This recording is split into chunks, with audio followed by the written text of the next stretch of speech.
Welcome to Oncology Unscripted. My name is Matt Spraker, a radiation oncologist in Denver, Colorado. My name is Katie Coleman. I am a kidney cancer patient and patient advocate in Austin, Texas. And my name is Julie Johnson, and I am a sarcoma patient and patient advocate in St. Louis, Missouri.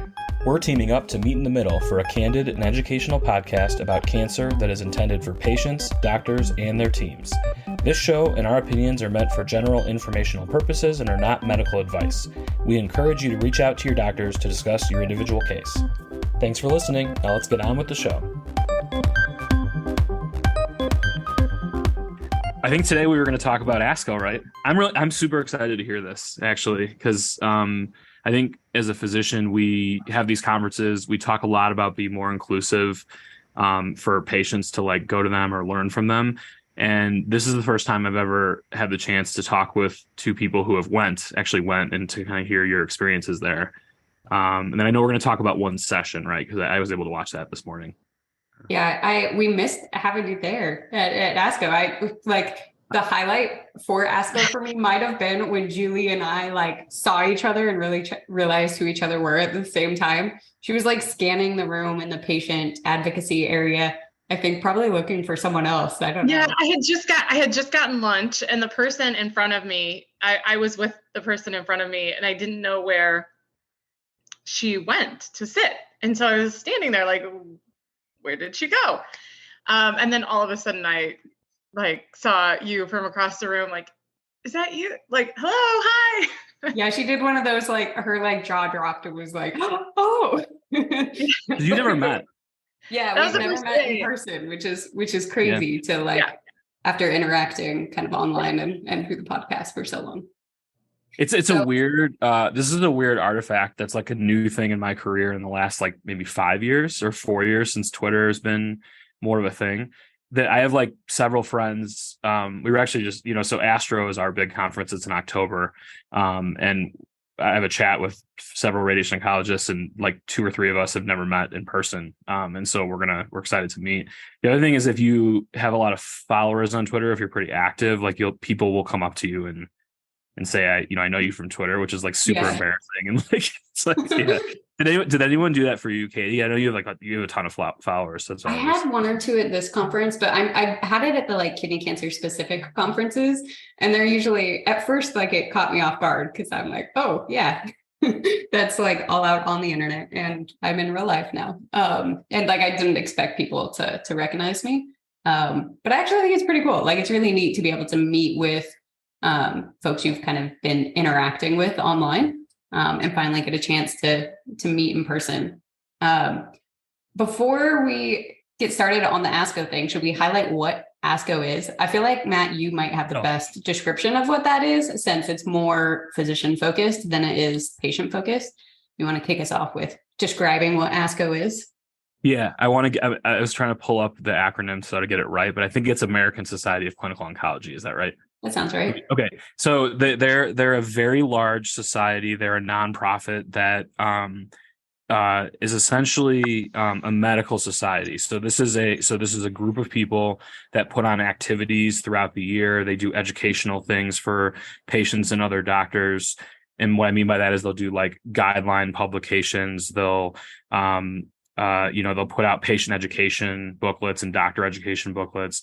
They also publish a scientific journal, and then they do other conferences. But once a year, they do their big flagship conference. It's always in Chicago.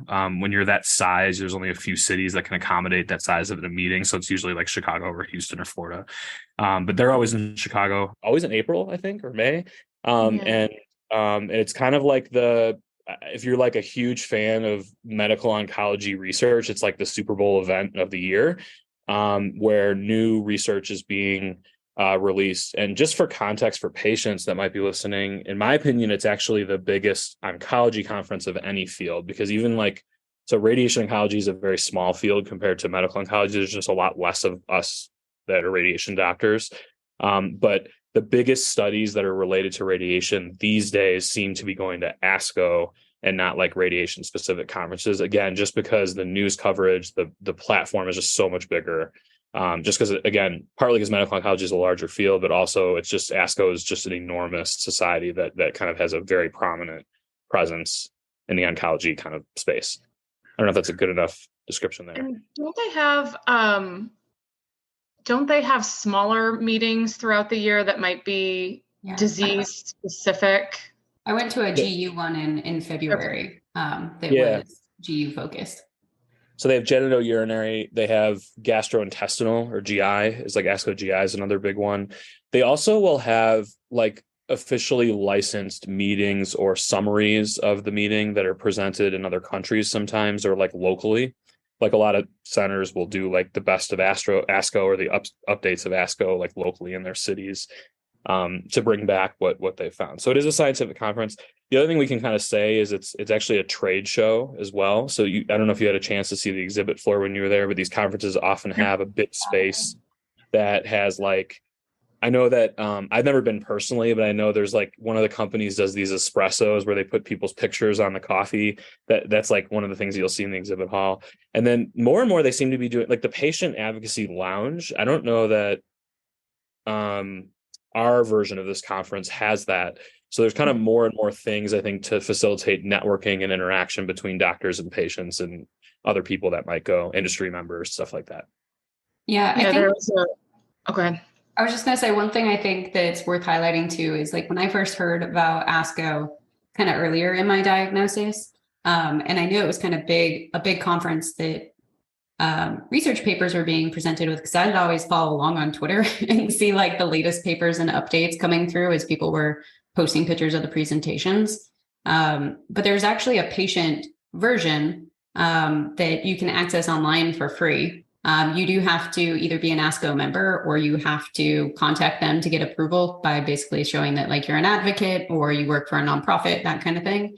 But they do have a patient advocate section that you can join online and just like watch the videos and content for free if you can't go in person, which I'm sure we'll get into because it is very costly to go to this conference. And so that's a big barrier. And so I'm glad that they have an option for people to be able to join virtually.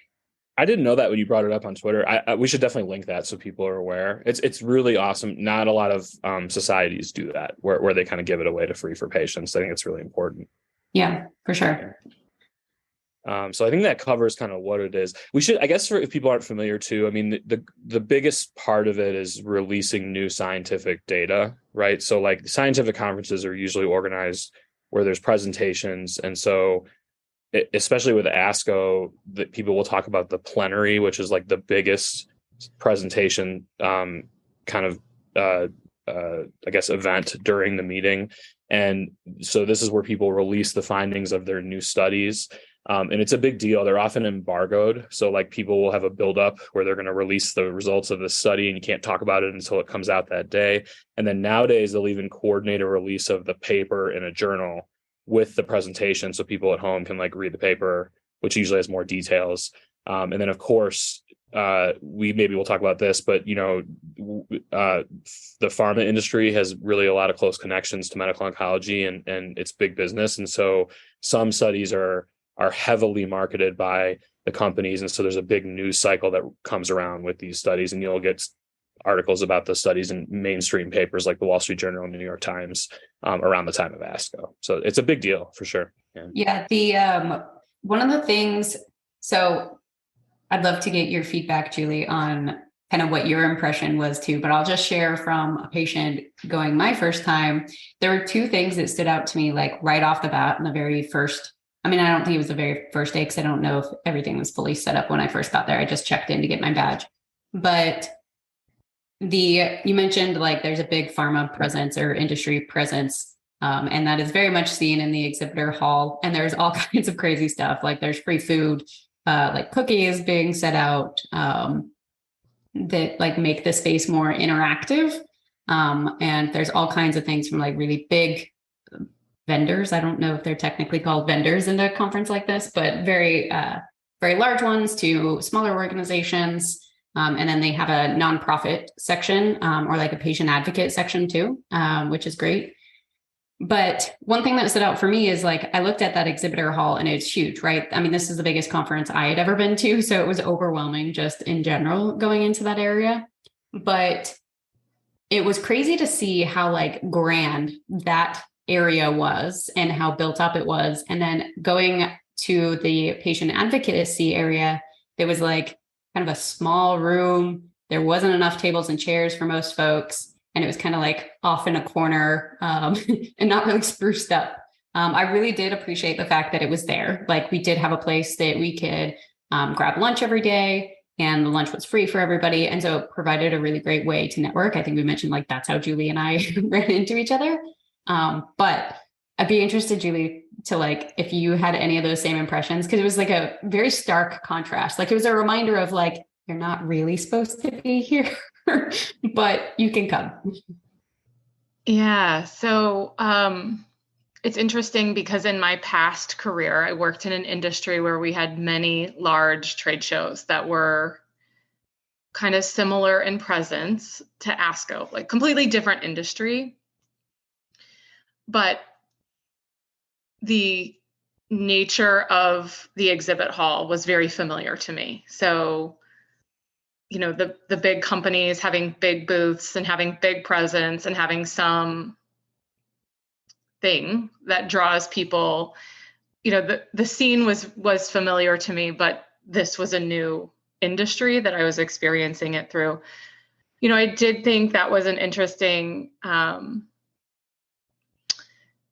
insight that you brought up, which is just the difference between the vendors, if you will, and the small little 40, the little tables that the patient advocate groups have. And so, I mean, I think, you know, going back to the purpose of ASCO and the objective of what they're trying to accomplish there, it really is saying medical news, and it is a medical conference. You know, I think that that's great that they have spaces for advocates and nonprofits to connect with physicians. But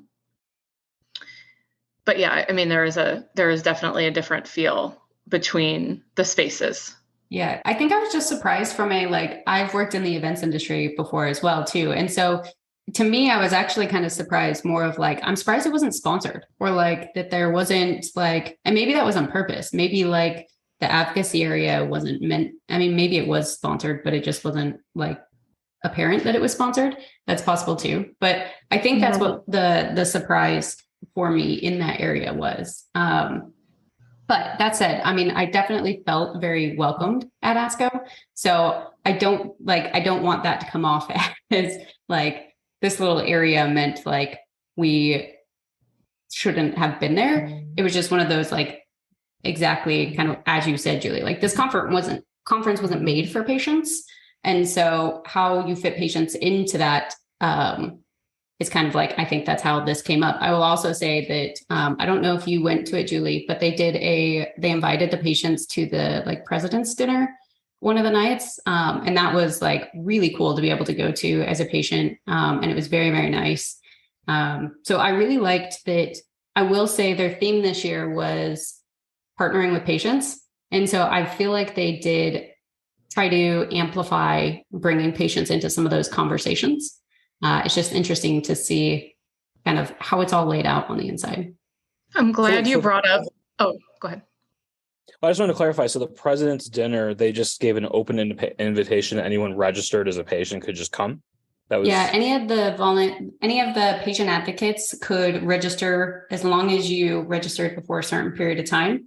You could like go. I didn't see a ton of advocates there, just probably a handful. Most of them probably were medical professionals. I'll be honest, I don't even really know what the president's dinner completely is.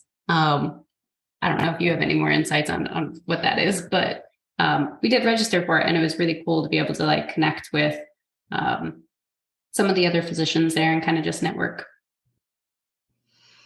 I'm glad you brought up the theme, because that was something that I was hoping we could talk a little bit about too, because the theme this year was partnering with patients. And I was really wishing for more, actually. I felt kind of disappointed in the articulation of that theme in the content of the conference. Like, I am used to going like I'm used to going, if there's a theme to a conference, then I'm used to that theme being embedded into the conference content. And I didn't really feel like, or it wasn't quite clear to me how that theme was woven throughout the conference content. A great example, and I know we're probably going to talk about ASCO voices. I mean, to me, that I'll be really candid here. To me, that was a huge miss. Because when you've got a conference and the title of your conference is partnering with patients, and you have physicians up there telling patients stories, that feels like a miss, right? Like that feels like a really clean, clear opportunity to have embedded patients into the conversation and really lived the theme of the conference. Granted, those talks were, very inspirational, and they're the one, you guys know that I was a huge fan of the patient physician talk. And I think that's why I was such a huge fan of that particular piece, was because it was giving a voice to patients. Now, she also happens to be a physician, so she has like a really unique perspective that I think was perfect in that setting. I just wished, that to me was just a clear opportunity for a patient physician partnership of some type where ASCO really could have lived the theme of the conference. One thing, I think I liked hearing the physician perspective in those sessions. As a patient myself, like I kind of sometimes like to hear the way stories are presented through another lens, like because I have the patient perspective here. But I completely agree of like, I almost think it would have been really nice to have both, like to have it be an equal balance of physicians telling patient stories as well as patients telling their own stories. So that they could kind of all complement each other there. Or like patient and physician teams telling a story through different lenses. That is what I thought the theme would kind of lend itself to. And, I just am not sure. I'm curious. I would be curious to hear how ASCO thinks about selecting a theme, how they go about choosing the theme, and if there is any intentionality into trying to weave that theme into the content. And that was just an aha for me, that I knew that was the theme going into the event, and I left feeling like I wanted to see that theme more than I did. I think I saw that theme in a couple different places, but I wonder if it's because I went to different sessions. So it'd be very interesting to talk about like the sessions that we went to too. Yeah. I think that so I actually asked you, I think I asked you earlier today, if you feel like so I want to validate what you're saying, because I do feel like we spend a lot of time talking about being patient-centered and including patients, but I feel like we talk about it more than we do it, just as a medical field overall, as a general statement. That said, I do think ASCO, in my opinion, is like the best example of who's trying to do that, but it's a big shift away from what it used to be. So just to give like a little context, I think one thing to remember is that these conferences are very big business and they're important for the societies financially. Sure. And so going way back, I mean, there's been many ASCOs, right? This has been going on for decades. And so going way back, it serves a very important role for the society. Likewise, for the people that participate. So there's volunteers that plan the conference, meaning like if you pick a session, I mean, as you saw, there was like different sessions on different topics. There's usually a person who is either creating that session or recruiting volunteers to present at it, or going through submissions and selecting the ones that they think are the best to do that. And all of that is a volunteer effort.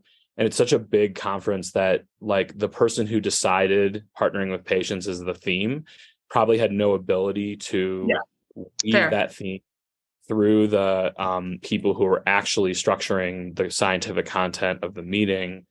And then separate from that, remember that these conferences serve a huge career role for like for the investigators, right? It is prestigious to get on that stage and give a talk. ASCO Voices session. I actually, and this is not to negate anything you said, because I agree with everything you said, and it surprised me that ASCO Voices at Partnering with Patients was presented by all doctors, right? And so, I mean, I realized one or two of them were a patient too, but they were all doctors, and so that was a little bit surprising. But again, like, these are volunteers, and the reason they do it is because it's like it goes to their, on their CV and helps with their academic advancement and things like that, because they're presenting a talk. And so that's the historical context. And so it's a huge challenge to like shift away from that.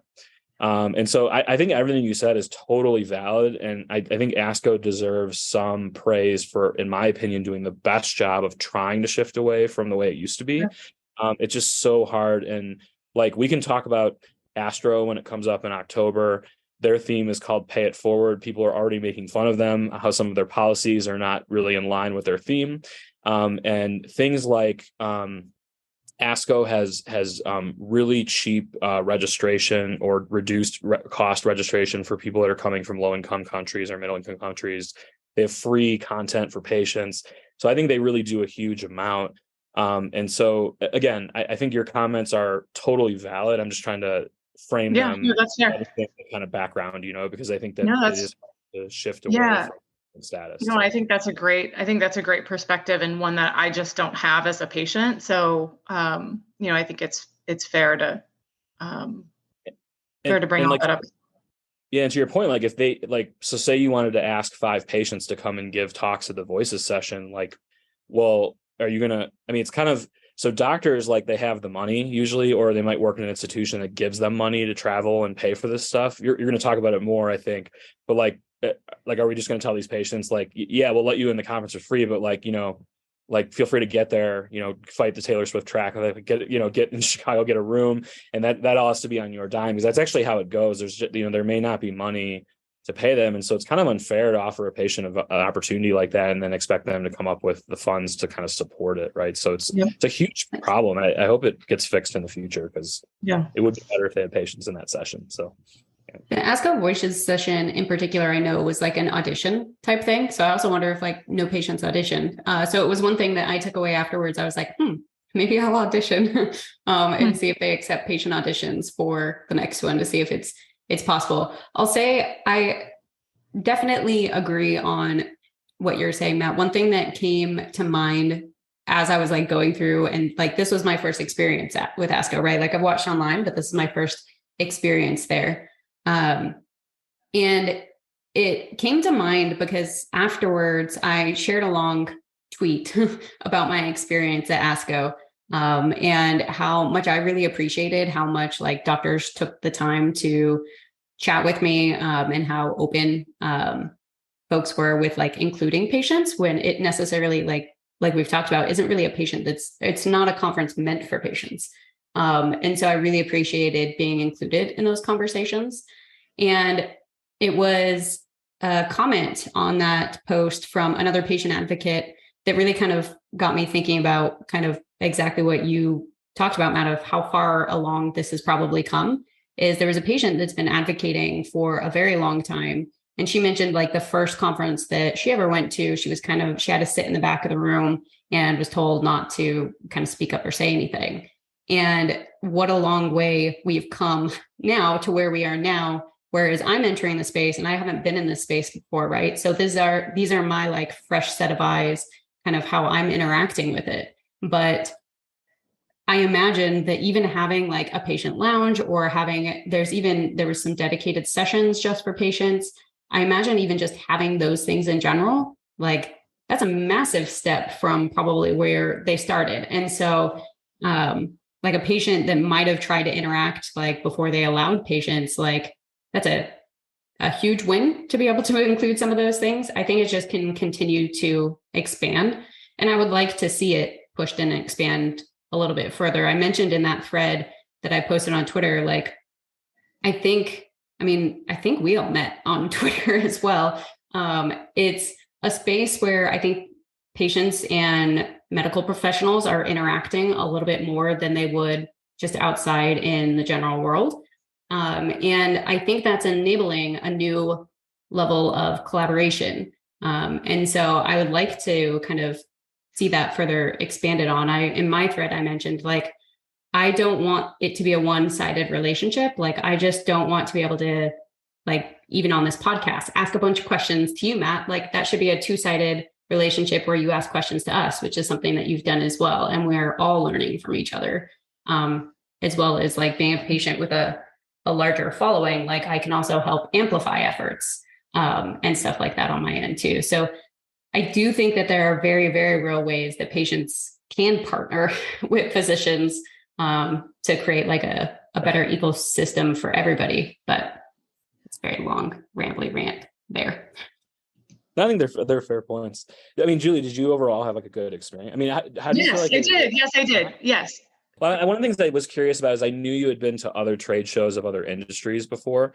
And so you've had like kind of I think it's a unique experience to like walk into McCormick Place, right? With like, thousands and thousands of people and like navigate that kind of a thing.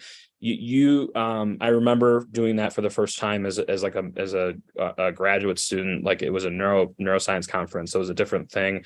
But that whole like entity of dealing with that kind of a meeting. So you've done that before. Given your history there, like, what did you think of it as a meeting in terms of accessibility and just what are your thoughts there in terms of like how you felt?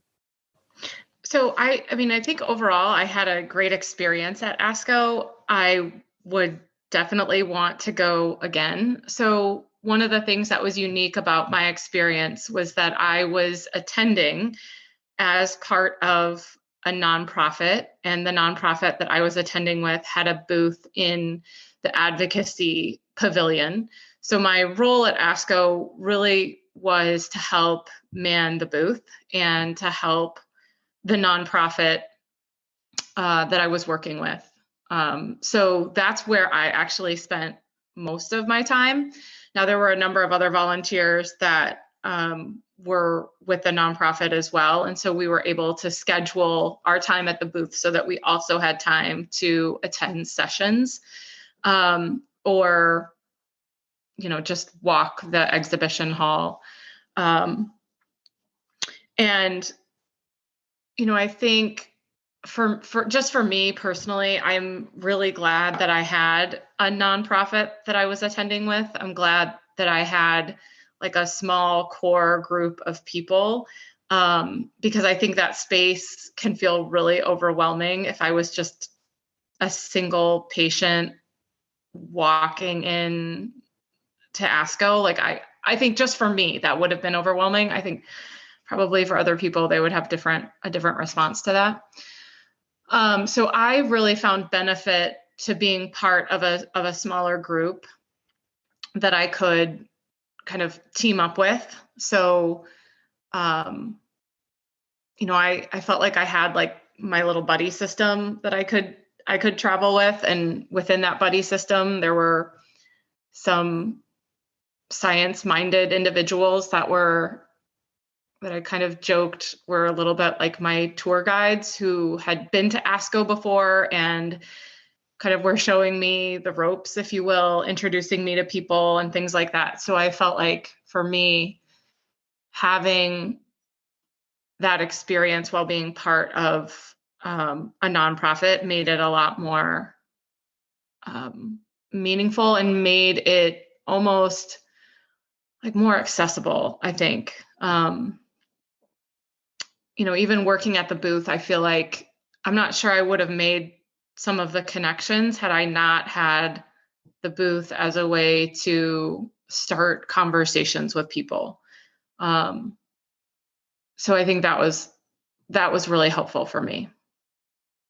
Yeah, I'm glad you brought that up because I went just with my own nonprofit, but I didn't have a booth or anything like that. So like I went representing my nonprofit, and it was a bit overwhelming to walk into like the sea of people, especially because I've been to smaller disease specific conferences where I see people I know, right? So there's people that I've interacted with or engaged with before, and walking into the sea of people where like I can't see a single person I know. And that was a little bit intimidating at first. But I also like that you mentioned, Julie, the nonprofit I don't know if they helped pay for your trip or your ticket or anything like that, but I think we should probably even bring up how expensive ASCO is, because I think if I were to go as a patient, especially if I didn't have my own nonprofit, I think doing it the way that you did, Julie, I would have absolutely probably gone that route, because for all the same reasons that you just mentioned, of being able to kind of have this smaller group that, it's an easier way to connect and talk to people, as well as it's just expensive to go to ASCO on your own. I will say that the tickets for patient advocates are much cheaper, which I very much appreciate. I know if you register early, I think I got in the early registration section, and I think my ticket was around like 200 or 250, which was much, much cheaper than kind of tickets are just in general to attend. But then also with it being the weekend of ASCO and so many people being in Chicago, there was 3 large Taylor Swift concerts the same weekend. So every hotel was booked. I bought my ticket and did everything. Was like, oh, I can buy my hotel. I'll get my hotel later. And then as we got a month or two out, looked at hotel prices, and they were like $1,000, $1,200 a room per night. And so we didn't actually end up paying that. I ended up staying further out from the city in an Airbnb with another patient advocate. But that meant that like commuting in took a lot longer every morning and stuff like that too. So be interested to hear what that was like for you, Julie, as you did it on the nonprofit side. Yeah, so I was there with a nonprofit called One Cancer Place, and One Cancer Place does a lot of patient education work. And so we were there, and the purpose of our booth was to talk about some patient education work that we have going on, as well as to identify physician faculty to kind of help us teach some of these education courses. And as part of that, One Cancer Place did give ASCO scholarships to some people. So I was able to get a scholarship through them, which did offset a lot of the cost, not all of the cost, but it did offset the majority of the costs. And they also had already pre-reserved rooms. So I had to share a room with another advocate that I knew. But that I didn't have the same challenges of finding a room and thinking about transportation, because we were right there, and we could use all of the ASCO transportation to and from and things like that. So I definitely feel like that was something that was really different between our two experiences. I'll add really quick that what's changed quite a bit actually through COVID. So just to give some context, that the doctors, I think a physician or scientist, if they register, it's $675, which is on par with other big meetings in oncology. It's about half that if you're a trainee or if you're from a low income or middle income country, which is a really nice thing that ASCO does there.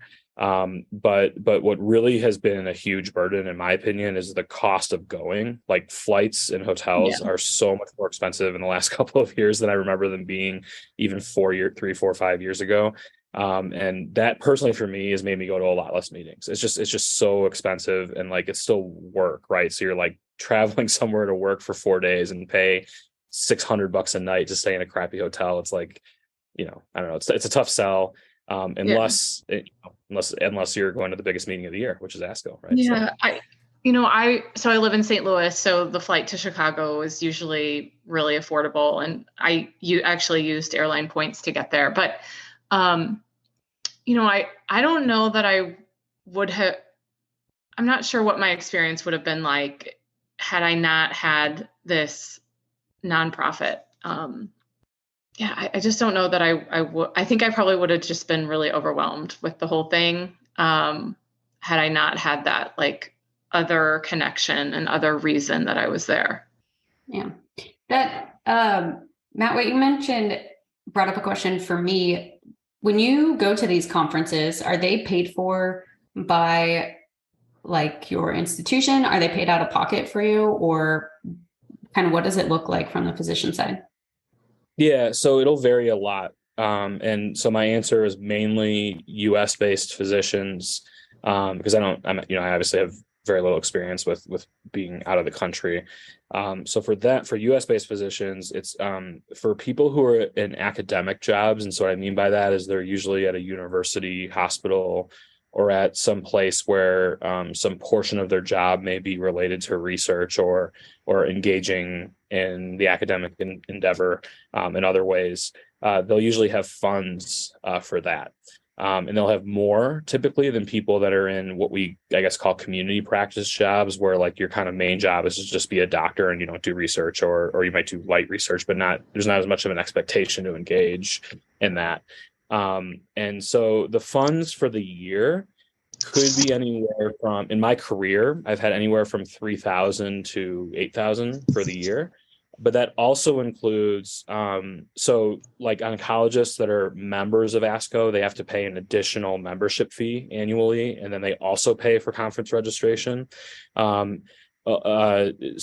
places separate out licenses and things like that, but some won't. So that same funds will have to pay for maintenance of certification or licensing or things like that. And so and again, it pays for the whole thing, right? And so like if you're going to go to ASCO, you would pay. How it works these days is you pay out of pocket. You might see people on Twitter complaining about this. It's very frustrating. You pay out of pocket, and then you like turn everything in at the end, and it could take like months for them to pay you back. So you're essentially lending your institution like, I bet you that some people ended up spending like $5,000 to go to ASCO, right? Because if you go for the week plus a flight if you're coming from California or something, and then the hotels, you have to basically turn that all in, and then they'll pay you back. And if you go over your allocated amount, then it's just out of pocket. And there could be, I don't know, I guess we don't have to get into taxes and stuff, but I guess it's a work expense and so that kind of thing, but you definitely pay out of pocket in that way. So it's very, very expensive. And some oncologists go to like multiple meetings a year that are like this. And so sometimes I wonder where people are getting the money. But yeah. That's very interesting to know, because that's something that I've always wondered about, because I see and I actually thought that the physician fees were more expensive for the actual conference. For some reason, I thought they were in the like thousands, but that must have been for the vendor fees or something like that instead, which makes sense because I think they get like multiple tickets. Like I know the nonprofits, I think, get admissions that they can pass out and do some of those scholarships on. If I were to kind of do it all over again, I definitely think I probably would have gone through one of the nonprofits if I didn't have my own nonprofit. I'll say that it was the very first day. I don't know if it was like this for you at all, Julian. The very first day felt a lot more overwhelming for me than the rest of the days did. I walked in the first day thinking like, I don't know anybody here. I'm just going to be wandering around by myself. I'm not going to like have anybody to talk to. And then by the end, like you and I were texting, like trying to like catch each other, like passing by, because I think both of us had connected with so many people at that point that we had like meetings set up or were meeting with people. And I really, really enjoyed that part, was like getting a chance to like sit down and just have conversations and do networking. I liked that more probably than even most of the sessions. Yeah, so I would agree. I mean, I think the connections that I made were kind of the gold in attending, really. I think it would have been a lot harder for me to make those connections. Just knowing my own personal self, it would have been a lot harder for me to make those connections. Like had I just been myself, had I just been there by myself. But yeah, I mean, I feel like I was able to meet people that, that maybe we connect with on social media, but we had never met in person, or I was able to actually meet with some of the sarcoma foundations and, build some networks within the more established nonprofits in the sarcoma space. So I thought the connections that came from it were really great. What's it like on your end, Matt, from a Have you attended any conferences that allowed patients to go before? And if so, have you interacted with any patients at those conferences? I'm curious what the perception is from a physician. Yeah, that's a great Um, question. So I'm trying to think. So yes, but it's not common. So I've only had that a couple of times. And I think it was more like somebody introduced me to a pretty well-known patient advocate that they had interacted with in the past. Like this is like I go to like what I'm thinking of, Julie, is the SARC meeting. So before Yeah. ASCO that day, Yeah.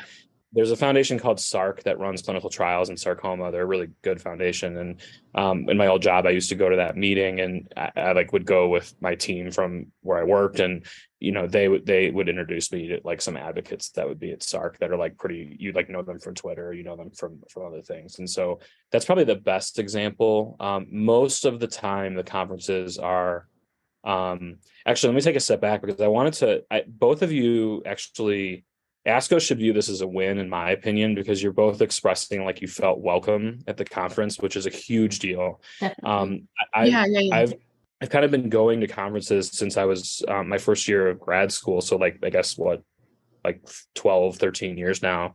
And I've gone from being overwhelmed, like at a giant conference where you feel like, how am I going to take this on? To I've been to ones where I felt like I wasn't it didn't feel very inclusive, and I sort of didn't know anyone, and it was very like hard to kind of go to it and try to interact with people. And then I've been to ones where you might have seen me talking about it last in the spring. We have ACRO, which is a radiation oncology one that's much smaller, but it's incredibly inclusive, and I think that's their best feature. And it's when you can just have like when you don't know anyone, you can just kind of go and walk in and talk to people, and that culture is there. That's really huge. And so I think ASCO should really feel proud of that you both felt like it was pretty easy for you to interact with people. Yeah. Yeah. I will say, oh, go ahead. Go ahead. Well, I was just going to say that, like, people, my point of all this is that you'll see people talking about, like, what's the point of this conference? If you ask doctors what the point is, I think in the modern, like where we are now with Twitter, and then like ASCO does a really nice job of putting all the content up for free on the computer if you've registered. So like if you miss something, you can just go watch it later.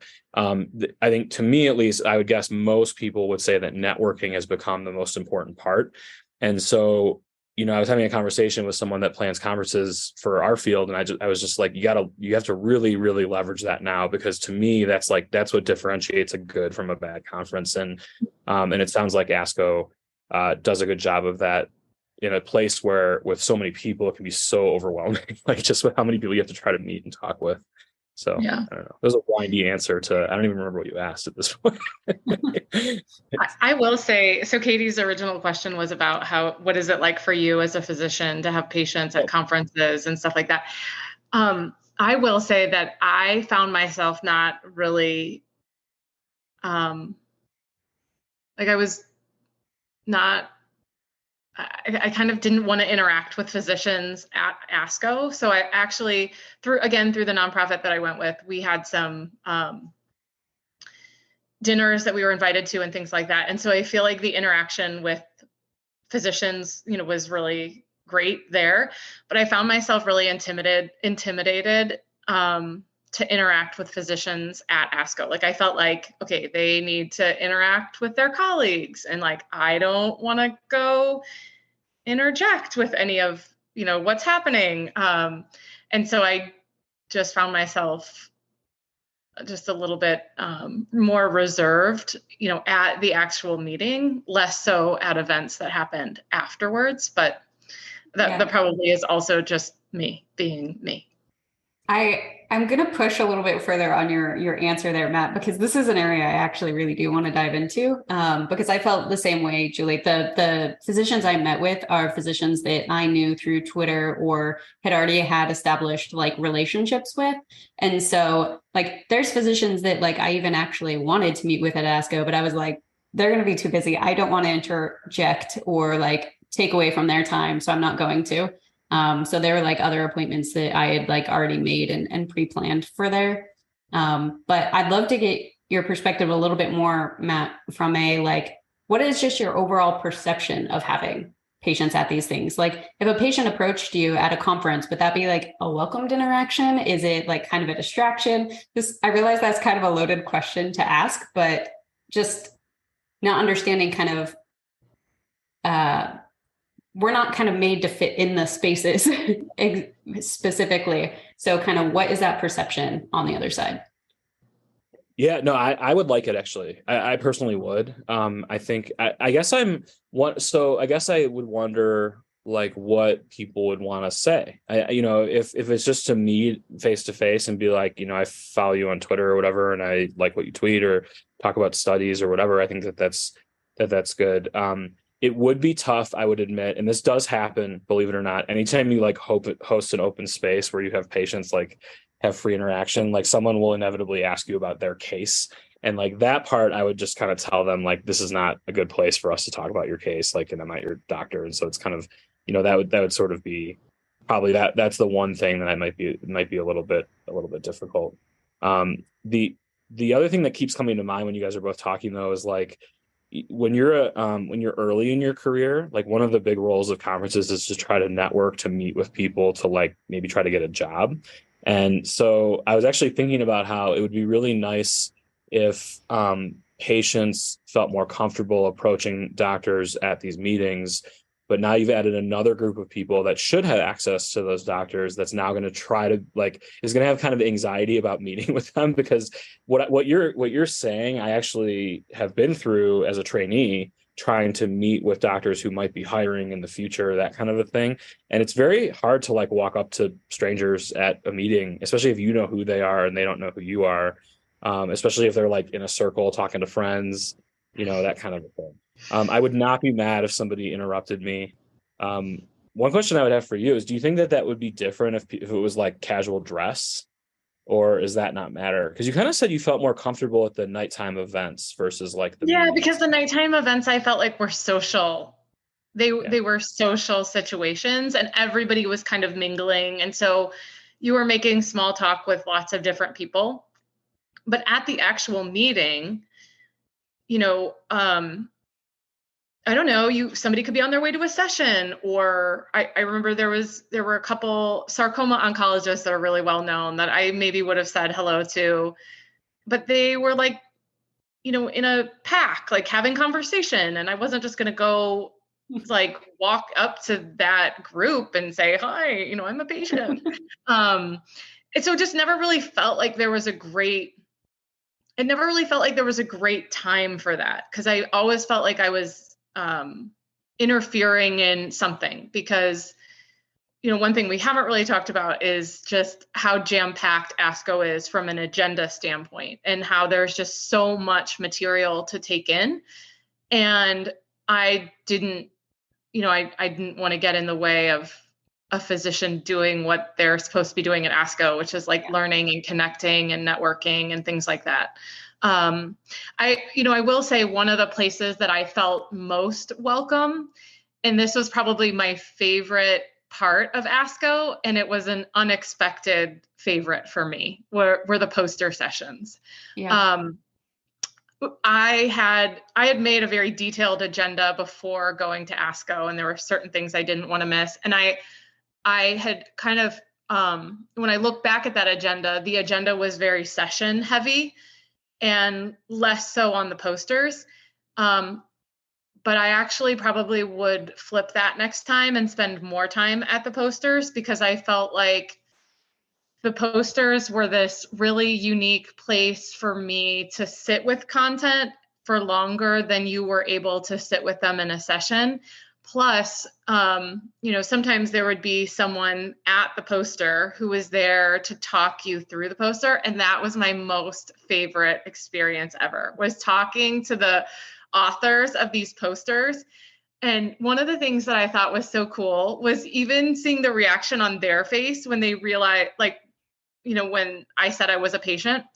Like, I remember there was one poster, and it was about like lung metastasis in sarcoma. And I remember saying like, well, this is me, kind of like this, I remember telling the author, like, I fit into this bucket. Like, I'm one of these people right here. And it was just, she was like super excited to talk to me, and she was very welcoming in terms of walking me through all of the data and like taking time with me to go through the details and see if I had questions.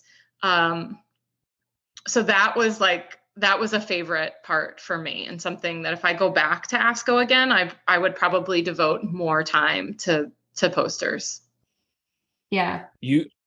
You made that person so happy. I can just tell you, like, posters are actually pretty controversial. I don't know if you've seen people talk about I this. didn't know that. But part of why is that, so again, more context, like when you, I actually don't know if this is true for ASCO, but many conferences, when you submit work, what you do is you submit an abstract, which is a written description of your work it's usually pretty short. A lot of conferences charge you to do that, and that's an important source of income for them for the conference. And so there is a motivation to encourage submissions. And then some submissions get turned into talks, and there's different levels of talks. We talked about the plenaries, kind of the biggest one, and then there's others. And then other submissions get turned into posters, and those are ones that are usually like rated a little lower or felt to be a little less impactful.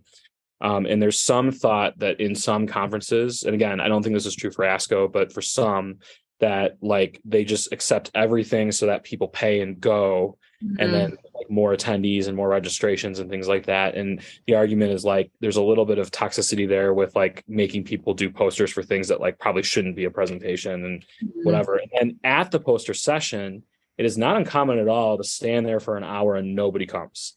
That's happened to me. It feels like you're a grade school student at a science fair and like waiting to present your work, and like nobody comes. And sometimes you have people crowded around and it's great, but it's a pretty awkward or I always felt like it was a pretty awkward thing to kind of stand there.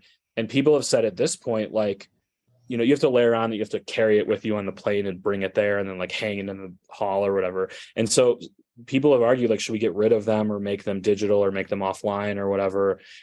Maybe what we should do is have poster sessions and just open it up for free to any patient that wants to come, because they'd probably be most interested in it.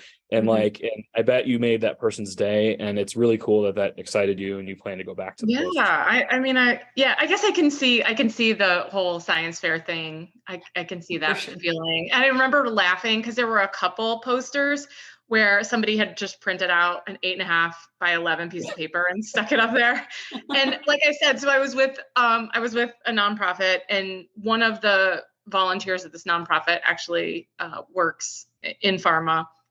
And so he came with me to the poster sessions, and like, because I didn't realize that the poster presenters would be there to talk you through it. So I drug him with me so that he could help me interpret some of this stuff. But yeah, we were laughing at some of the, 8.5 by 11s that were just like stuck to the boards. And he did talk to me a little bit about some of the background there with posters, but I did find them really interesting. And your perspective is very unique, right? It is totally true that compared to a talk, right, where you might get a couple minutes to stand at the mic and do the comment, not a question. I don't know if you guys know about that joke, but like you can ask a question or whatever, but there's no other place or setting where you can stand there and talk with the author for like 45 minutes or 30 minutes or whatever, or longer. I felt like the sessions, the hard part for me as a patient in the sessions was that I felt like the presenters spoke so quickly because, they're all time bound. And so I felt like some of the speakers would speak so quickly, and the material was on a slide, and sometimes it was hard to see all of the nuances to the graphs and things like that. And so I just felt like it wasn't as easy for me to follow along as I hoped it would be. So I didn't necessarily get as much out of the sessions. I felt like I needed to go back and re-listen to the sessions at my own pace. And that's what I think I really enjoyed about posters, was that you could take them in at your own pace. And so I think it would be fascinating if, that they had something like that was really accessible to patients. I think they've had a patient focused poster session walk that was actually scheduled in the patient section. I'd have to go back and look at the schedule, but I think they did have that broken out to where like they would kind of be set aside, because I actually find this super interesting, the insights that you shared, Matt, and why, Julie, you found it like easier to interact, because we were just talking about like how difficult and like how it's kind of awkward, and sometimes physicians don't always feel the most approachable. Whereas if you're standing there and you're like feeling a little bit like, oh, nobody's like looking at my research, or like you're in an awkward place too, like it kind of lowers the barrier there and makes it so it's an easier interaction, I think. But I also like, I know there was a couple posters and sessions that I really wanted to see that there was like tons of people around, and I felt too intimidated to ask questions in that, because there was like, I don't know, 10 to 15 other doctors there. And I'm like, okay, I shouldn't be the one asking questions here. So I kind of stood on the peripherals, but I really liked, I'm pretty sure they had a section that was just to like interact with patients. I'll have to go and look. But I definitely agree it'd be valuable. Well, so poster walk is like where they'll have a designated, usually a doctor or if like, an academic person that kind of walks with a group to a selection of posters, like 5 or 6 of them. Did they have that was like 4 patients? That's super cool if they did that. Or that I don't know for sure if they did. I thought I saw something on the schedule that was like, because I highlighted it. I wonder if I have my stuff here somewhere. Because I remember it being like labeled for patients. That would have been fantastic. I mean, that is one thing that was really hard for me, was getting through and making an agenda and making sure I wasn't missing anything that I wanted to see. And so I probably, maybe missed that, but I would have loved to have had that type of an opportunity. That's a really, I'm not doing these things these days anymore. It's probably a whole other show about why that is. But I think if I were ever to be like in the context of helping plan a conference, that's actually a super, really good idea. And I loved your comments about the posters. It's like a very fresh take that I've not heard someone have in a long time. Yeah. We're coming towards the end of our time, and there's so many things I want to talk about. I feel like we're just going to have to cut this one down to the parts that we need, because like one thing that I want to talk about before we finish is the ASCO Voices session. Let's get that in. I have a few more minutes. Okay. Yeah. So we talked about that. I don't know how many sessions that you went to, Julie. I only went to a handful, mainly because I knew that they were going to be recorded afterwards, and I could just catch them. And I really kind of wanted to do the networking piece. And so, but one of the sessions I did catch was this ASCO Voices session, which I thought that the stories that they presented were amazing. And I really appreciated the fact that even though they weren't patients presenting their stories, that at least the patient voice was kind of included in there by including their stories. But I did have like a very I didn't expect to have a reaction when one of them was presenting. There was one of the sessions, and some of what was talked about in the talk, like I know resonated for me as a patient of like, it was a little bit triggering for me. And so I wanted you guys both to watch it, because I think, I don't know, as I was listening to it, I had one of those weird reactions of like, I felt triggered by kind of what was being presented from a like that kind of hit me personally from a different aspect than what was intended by the talk. But I think it also highlights like how different patients react to things. Like this in particular session was talking about something that was said to a patient, and that was very inspiring for one patient, whereas for me, like that is a comment that I used to hate hearing. So I know you guys both listened to ASCO Voices sessions, so I'd love to hear both your perspectives just overall on that section. Do you want to say the comment? Because I think it's a good take. So what did they, can you tell us what they said that yeah. So in one of the name. Yeah. So in one of the sessions, it was basically telling a story about a young woman who was going for treatments, and she was very young. And basically she was going for treatments on her cancer, and her parents were basically the sign off to make sure that she got treatments. And there was another patient that said something to her of like, oh, you're too pretty to have cancer, or your eyes are too blue to have cancer, as this patient was like crying and like very upset. And so was making comments of like, you're too young, you're too beautiful, you're too all these things to have cancer. And that ultimately inspired this patient she was going to stop treatment, but had decided to continue to go through with it and fight. So that was what the comment was. And for me, that was a very triggering phrase and kind of story to hear, because as I got diagnosed, I was diagnosed at 29, and I heard a lot of those same comments. But for me, they were almost hurtful, because I wasn't on treatment where I lost my hair or anything like that. And so those comments for me, when I heard them, felt like I have to explain to somebody that I have cancer again. Like, they don't believe me that I have cancer. And when I have stage 4 cancer, that's the last thing that I want to do. But that was just I think we talked a little bit about in another episode, like your kind of lead up to your diagnosis too, with having to a lot of doctors kind of brushed off your symptoms at first. And so I know that context kind of makes it extra challenging there. Yeah, definitely. Yeah.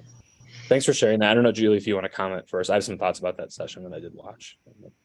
Yeah, go ahead. I mean, I guess I think Katie brings up a great point, like how different patients are.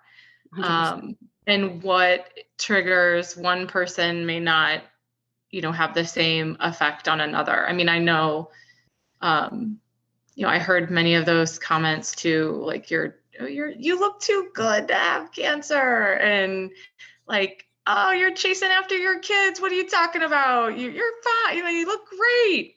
And yeah, I understand people are like trying their best to get through a really awkward situation, but they're not always the most helpful comments.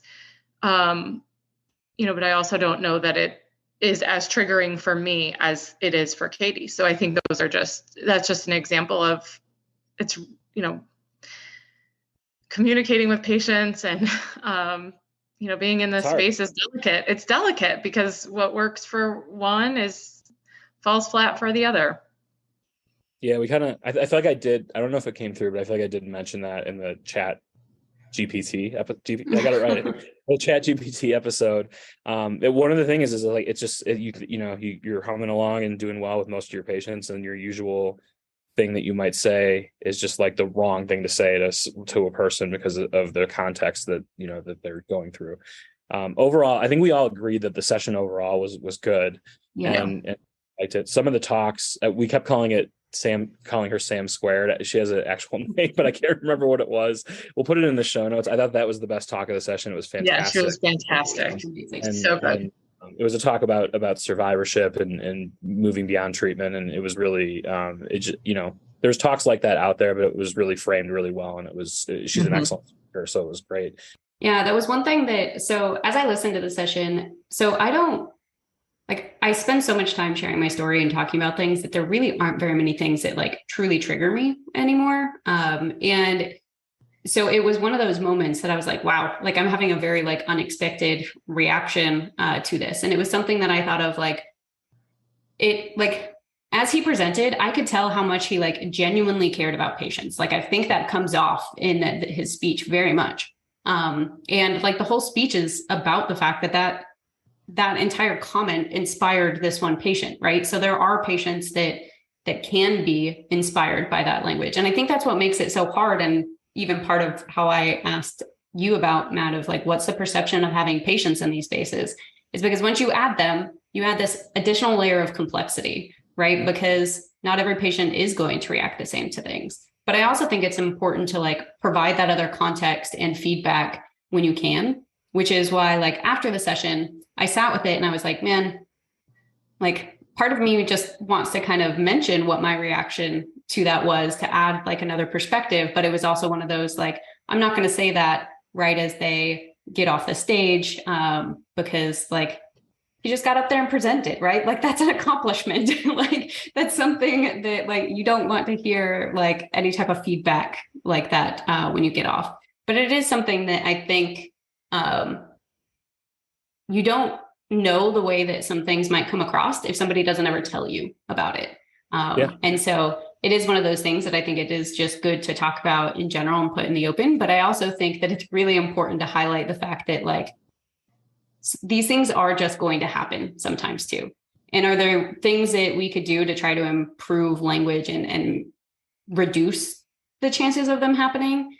I think there are, but I also think that it's more important for like patients and physicians and for there to be open communications to us, like sharing stories and experiences together.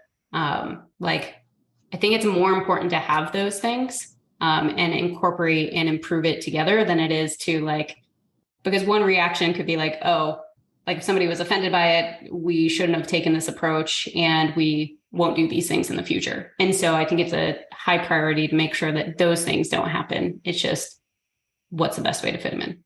That is exactly right. It's such that we've come so far to even have the session. And then they picked the really good speakers to put up there. They talked about great topics, and then having this come out of it will make it even better, going forward. And I totally agree with you. There's no question there are doctors out there that feel like we shouldn't be doing this, but I really do think that most believe we should, and it's better for everyone. Even if it's going to be, we're working through it and getting better as we go. It's really good. Yeah. Like, I think it's something that, like, there's things I get wrong all the time. Right. And I want that feedback. And I think it goes on both sides. Yeah. I have to go. Yep. All right. So this was awesome. I don't know if we want to like talk more about it in the future, if we didn't get to touch on things, but thank you very much for sharing both of your perspectives. I was really genuinely curious. I wish I could have been there with you. Maybe we can figure out a way. Next year. Come on. Yes. Finances pending, right? Well, so yeah. Yeah. Cool. Hopefully we catch you at the next one. Yeah. If you're both going, I'll definitely come. There's no question. I've been meaning to go. I would love to go again. So yes. May 31st to June 4th. I just looked last night. You're already, are you registered? No, I was trying to log in and I was having some issues, and I realized like, oh, it's already talking about 2024. Yeah, and Chicago's my hometown, so I got lots of motivation. There. Even more. Oh my gosh. Yeah. Maybe we All right, we'll maybe we next do a live one when we're there. Yeah. That would be so cool. All right, talk to you all later. All right, bye. Bye.